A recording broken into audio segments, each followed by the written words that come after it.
Hello everyone, welcome back to my mini blog. আর এটা হলো আমার ছোট্টবেলার বন্ধু সম্রাটের বিয়ের ব্লগ। ওর গায়ে হলুদের পরে খুব তাড়াতাড়ি রেডি হয়ে আবার ওর বাড়িতে পৌঁছে গেছিলাম। আমাদের 4টের মধ্যে বেরোতে হতো, কারণ ওর শ্বশুর বাড়িটা ছিল অনেক দূরে। কিন্তু সব নিয়মকানুন মেনে বেরোতে বেরোতে 6টা বেজে যায়। আর ওর শ্বশুর বাড়িতে পৌঁছাতে প্রায় 8টা। আর তারপরে শুরু হলো বিয়ের নিয়মকানুন।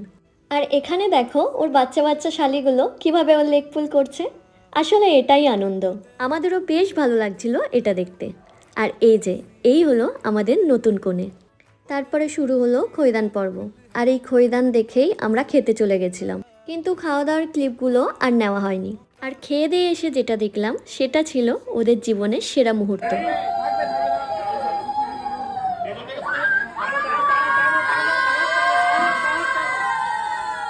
ব্যাস, আমার ছোটবেলার বন্ধু সম্রাটের বিয়ের ব্লগ এখানেই শেষ।